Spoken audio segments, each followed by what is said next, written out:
What we're going to talk about in this session is I'm going to show you the number one skill that you need to master as a sales professional if you want to close more business consistently, predictably, and profitably without having to compete on price, offer discounts, or compete in a race to the bottom just to close a business that you should win. It's a mouthful, right? But it's not a couple of things that you might be thinking it is. And forgive me if my camera adjusts back and forth a little bit here. It's not what you may think. And here's why. The number one skill you must master if you want to close more business, right? It's not more product knowledge. Product knowledge, PK. Companies, on average, spend about 90% of their resources, time, energy, and effort educating product knowledge because they think the features, the advantages, the benefits of their product, service, and solution is what customers care about. When the reality of the situation is nobody gives a rip about your product, your service, or your solution until you demonstrate an understanding of what their problems are, how they solve them, or how they reach the goals they're trying to achieve. So more product knowledge is not the answer. It's not the number one skill you need to master. In fact, I've seen people with very minimal product knowledge be able to sell successfully because they knew the right way to approach the sales conversation, which brings me to the next one. The number one skill you need to master is also not more selling skills. And that may come to a surprise. That may come as a surprise to you, but here's the statistic there is that companies, if they spend any time training their people on selling skills, they only spend about 10% of their time, energy, effort, and resource, which absolutely blows my mind. By the way, if you're new to my videos, my name is Dwayne Huff. I am a 14-year sales professional, carried a bag for 14 years, and started my own company. Been selling ever since. I don't know why starting a business I didn't think I'd have to sell, but obviously, if you don't hunt, you don't eat sort of situation. And I also serve as a corporate sales training performance coach for a digital marketing agency in a very niched space. And so sell all the time, internally, externally. And so what I'm going to share with you, I apply to my own sales career as I grew and I learned, and as I was selling training and coaching, as I still do, and as I work internally to sell ideas and concepts. So this is universal. This will work whether you have a short selling cycle, long selling cycle, inside, outside, B2B, B2C, and everything you can imagine. But across industries, what we see is that only 10% of resources, time, energy, and effort are invested in sales training skills or selling skills. And the crazy thing is that I see so many companies who haven't formally trained any of their salespeople with a specific process or methodology that can give them consistency in the outcomes and predictability in their outcomes. But even if they did, that still would not be the number one skill that you as a sales professional, as a sales leader who's helping your sales professionals master if you truly want to close more business consistently, predictably, profitably, without having to offer discounts, and the whole nine that I just mentioned. So what is that skill? I'm going to tell you what it is, but it's not how you're probably thinking about it. The number one skill that you do need to master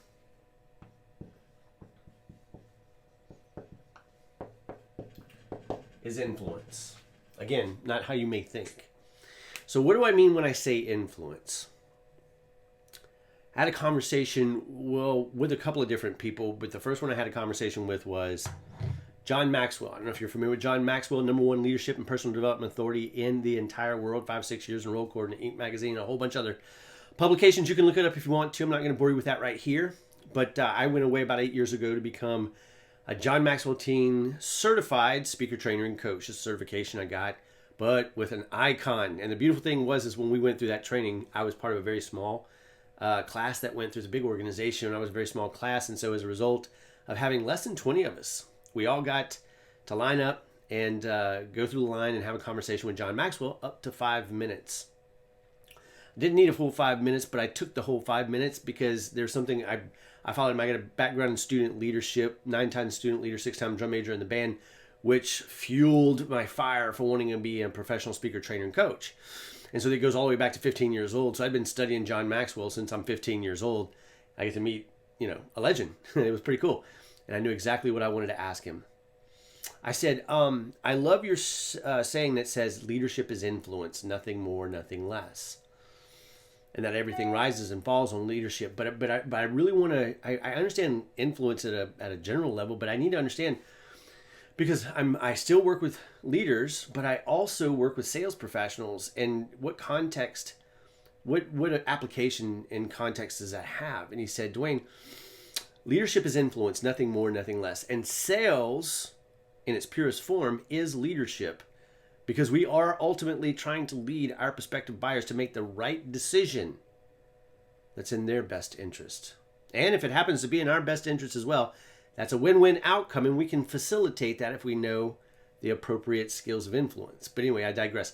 So I asked him, I said, what does influence mean? Leadership is influence, nothing more, nothing less, and how does it apply to sales, right? And he said, Dwayne, have you ever tried to, in your sales process or even in your leadership process, have you ever tried to do anything, say something, create something, buy something, offer something to somebody that you just knew was a good thing for them, only to have them say, no, thank you, don't want it, don't need it, we're going another direction, we chose another vendor? I said, yeah. He said, how'd that make you feel? I said, it made me feel rejected. He said, why did it happen? And that pivotal conversation is why I call my entire process Selling with Influence. And it's why 15 years ago I created a company called Influence Seminars, because of what he taught me in this moment about influence. He said the reason it happened is because you were trying to do something, give something, create something, offer something, make something for somebody that they had no value for. In other words, they didn't value what you were trying to offer, but there was something they valued about their present state and their future state, and what they were trying to achieve or what they were trying to get away from, the void they were trying to fill, the vision that they had for their company, for their business, for their life. But without understanding that, it's literally impossible to help them get what they value. I say it time and time again, add value is a misnomer. You cannot add value until you understand what it is that person already values. I said, well, how do you do that? He said, it's simple, but it's not easy. He says, as a sales professional, it means that you have to listen, you have to ask great questions, you have to understand, you have to pull, and that requires you building trust before somebody will open up and actually tell you, because they think you're going to use that to sell to them. And as a leader, it takes going where they are, spending time in their world, being patient, listening to them, asking questions, where they spend their time, where they spend their money, what makes them cry, what makes them sad, what makes them happy, what are their goals, what are their dreams, what are their aspirations. But if you'll sit there long enough, or you'll be with them long enough, and you build enough trust, eventually they will tell you exactly what they value. It works the same way with student leaders, with adult leaders, with sales people, and with potential buyers. Because when we understand what it is they value, and we can help them get that, he said, with our products, with our services, our solution, or help them get more of it, then we influence them, therefore we lead them in sales as leadership in its purest form. So, how do we do that? Because if you're going to build trust, authority, respect, expertise, and lower resistance of people who ideally you want to sell something, take some skills that roll up into influence, and that's what I want to unpack for you. So the first thing is, number one, if I'm going to influence somebody, I've got to find out what they value so I can help them get it or give more of them. And here's the thing. I've got to let go of the outcome of that, because if I can't create a win-win outcome where I benefit because they get what they want, what they need, what they expect, what they value, but they can still get it and I can point them in the right direction, I have to. Knowing that, even if I can't do business with that person directly, I can refer them to the right direction. It will come back to me. Doors will be open, referrals will be met. So I have to come at it from that place. But the first thing I have to be able to do, and it's easy to do with people who are just like me, but it's very difficult to do with people who are not like me. And that's make a connection.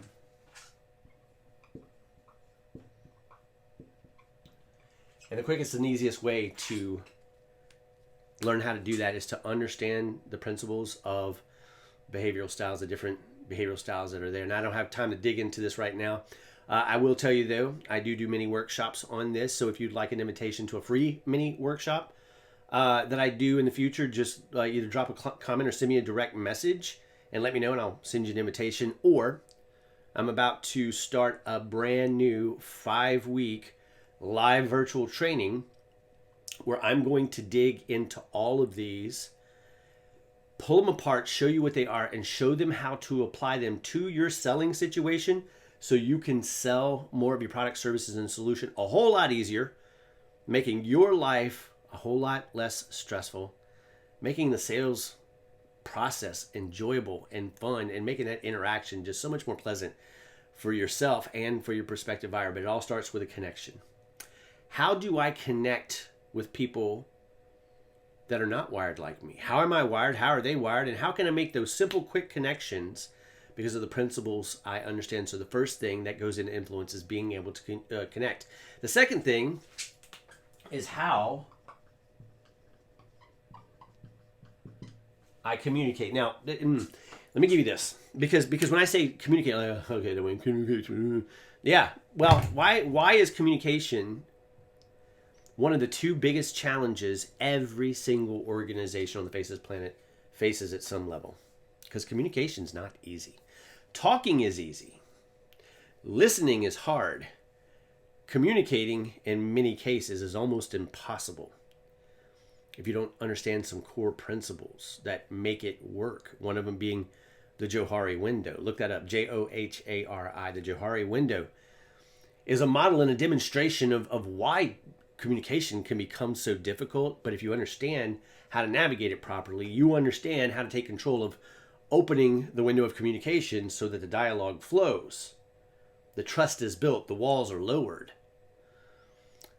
But there's so many other things that go into communication, again, that I don't have time to get into right now. I'm just trying to put on your radar what goes into influence so that you can influence people, therefore lead them to the right decisions. But it starts with being able to connect with even the most difficult people. I teach a class called How to Deal with Difficult People. And I also teach a class called Getting to Yes Without the Stress, which is going to include another piece of this influence model here. But once I connect, once I communicate, I must learn how to effectively collaborate. And one of the disciplines that goes into being able to effectively communicate and collaborate once I'm connected is the ability to negotiate. Ideally, a win-win outcome. I win, they win.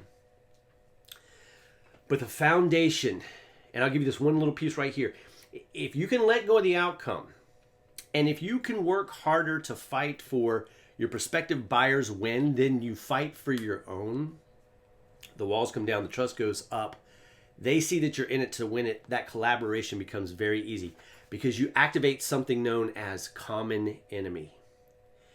And it's one of the most powerful drivers. There's 2 books you can check out, Triggers by Joseph Sugarman and Influence the Psychology of Persuasion by Robert Cialdini, if I'm saying his last name correctly, that talks about common enemy. But here's a simple way to look at that. You can be arch enemies with someone and not talk to them, not want to hang out with them. But on game day for your favorite team, you both have the jerseys on. There's a strong possibility that you guys could be at the same party, rally, drink beer together, and then go your separate ways later. Common enemy. For a day, for a game, you're on the same team, even though you may normally not interact. Well, the way it manifests in sales is that when you're fighting for their win, as hard as you're fighting for your own or harder than you're fighting for your own, which means you're not doing this in the sales conversation. It's not a tug of war. It's not a push and pull. Instead of going like this, I literally go shoulder to shoulder with them and we fight that enemy together. And when your prospective buyer feels like that's what you're doing and you're on their side and you're working hard for their win no matter what happens to yours, they become collaborative and they co-create with you. John Maxwell says people support what people help create. I've heard it said that people support what people create too.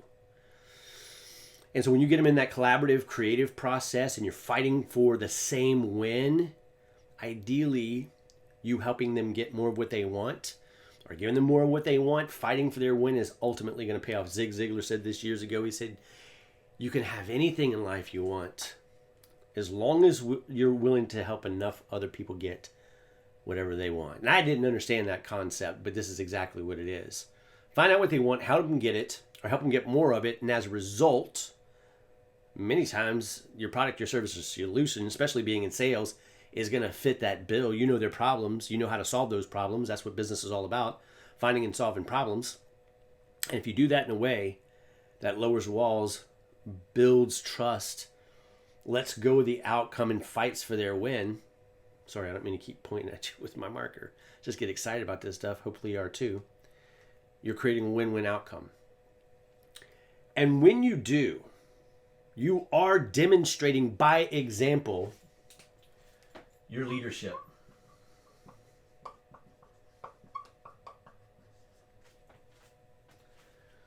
Leadership is influence, nothing more, nothing less. Everything rises and falls with leadership, is another John Maxwell saying. But you're also activating something that's extremely powerful. See, people don't buy for our reasons, they buy for their reasons. And when you are leading them down that path, you lead them through a process called self-discovery. And how do you do that? Through that initial conversation of discovery. But you're not asking questions just to get answers. You're getting questions to understand and then demonstrate that understanding, because people don't buy when they understand you. They buy when they feel understood. And what you're trying to get them to understand and think about and talk about and face the reality of is where they are, where they could or should be, what's standing in the way of that happening, if the payoff is big enough to even make a change, and what's going to happen if they continue to stay where they are. And when you do that, it pulls one of the biggest, most compelling motivators out that causes them to go, I want to make this change. It's not the salesperson telling me to make this change or why I've got to do it or I'm dumb if I don't. It's me saying, bing, I see the light and I need to change. And through self-discovery, you find self-motivation. And you're going to find that self-motivation is person-specific. With that one compelling thing. And you know, buyers buy for all different reasons. You might be talking to a corporate buyer and you would think they're doing the corporate thing or a decision maker in the corporate space. But many times they make their reasons or they make their decisions based on their own selfish reasons. And you never know what those are until you pull them forth. But when they've decided, this is what I need, this is where I am, this is where I want to be, this is what needs to change, here's what's driving me from not just a logical place, but an emotional place.